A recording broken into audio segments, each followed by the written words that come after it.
into Training Ground Dispatch here on the SDH Network, presented by Kaiser Permanente. I'm Madison Cruz. Joined with me is one of the voices of Atlanta United in Jason Longshore. We're here at the Children's Healthcare of Atlanta Training Ground, getting you ready for Atlanta United going on the road to face NYCFC this Thursday.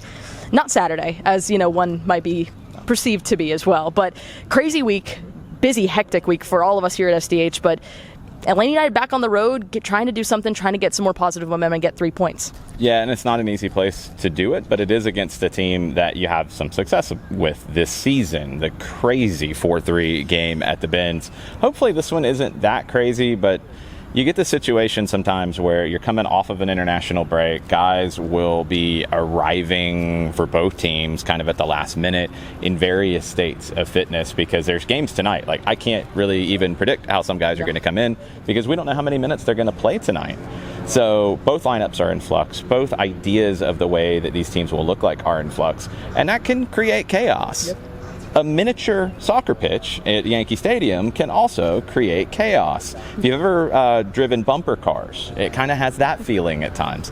So anything can happen in a game there. And this is a game that, look, Atlanta United's going to have urgency to get a result. They've got 10 games on the road here in the second half out of 17. You've got to start picking up points on the road because you've got to be better than 1.43 points per game. NYC's in the last playoff spot right now. You got to jump them. You're at 1 point per game. So you've got to, in the second half of the season, be somewhere in the 1.7, 1.8 range to do that. Going to have to pick up points on the road. Why not start on Thursday? We had the opportunity to catch up with head coach Ronny Deila as well as Matt Edwards before the matchup on Thursday, and here's what they had to say. You have to, when it's smaller spaces, you have to be quicker on the ball. It's going to be a more intense game. So you have to be very good in when you lose the ball, when you win the ball. So reactions in the team are going to be very important. To be accurate and dare to play forward is important. And to be very disciplined and organized. That's the key to the game. We will get chances, and it's about eliminating as much as possible for them. Then we have a good chance to do something. I know we talk a lot about the pitch size at Yankee Stadium, but how much are you just personally looking forward to being back there? It's always nice to come there, as I have no bad feelings for the club and for the city and anything. So for me, it's just a positive thing. I've been there for a week ago also in a different stadium, but now we want to come there and get 3 points. That would be a very, very good feeling. And then after we have a little break also in some days, we have to put everything in there now to really finish this, we can say, like a spring in a good way. And then if we get 3 points now, we have taken 9 out of 12. Then we really have something to build on. So it's a huge game and something we look forward to do. For us, I think it's important. We have to realize it's an away game, yep, and a different field, different dimensions. I think we need to be ready to adjust to that, and then stay connected, keep our energy high, and play to our strengths as a team and as a group, and not let in easy opportunities like we have here. Are there some advantages to it being a little bit smaller as well? I think we have a lot of pace up top. Our whole team really, but we have a lot of pace up top too, so that could help us in the long run. And when it comes to pressing and stuff, it could be easier for us. So. Yeah. I really like chatting with Matt Edwards, especially seeing his development, not only from, I think, the twos last season, the academy, and then you're also seeing him make impact moments, especially with the first team.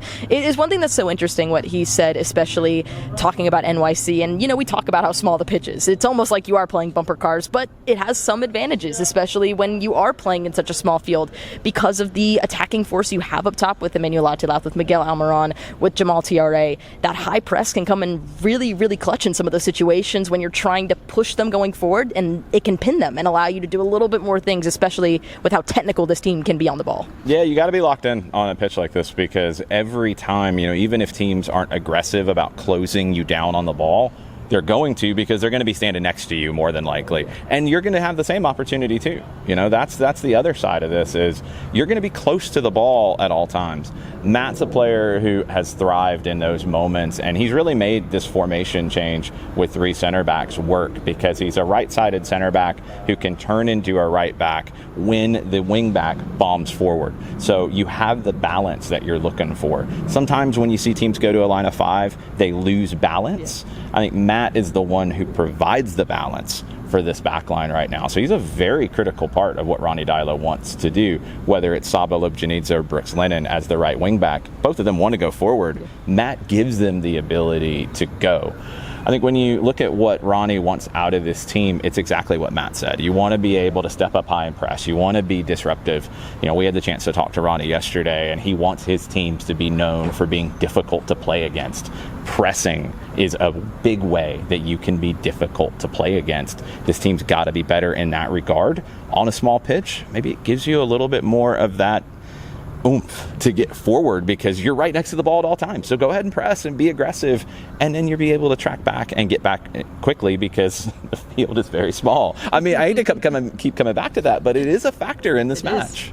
Absolutely. And shameless plug as well for the SDH Network. Our chat with head coach Ronny Deila is up on our pages on everywhere. On YouTube, it is also on our Spreaker as well, and we're also going to have a lot more content coming out with it as well. So it's definitely a must listen to, a must watch in all regards to talking about Ronny Deila, especially his coaching journey and coming to Atlanta and some of the things he's had to learn through and out his journey as well. But without us talking too much about it, let's go ahead and get the recap and get you ready for the matchup on Thursday. It's going to be Thursday, Atlanta United versus NYCFC. Pre-game coverage is going to start at 6:30 p.m. with myself and Abe Gordon. We'll be here in the studio at Colony Square getting you ready for the matchup. Then we'll toss it over to the voices of Atlanta United in Mike Conti and Jason Longshore. We're going to be over at Yankee Stadium for the call.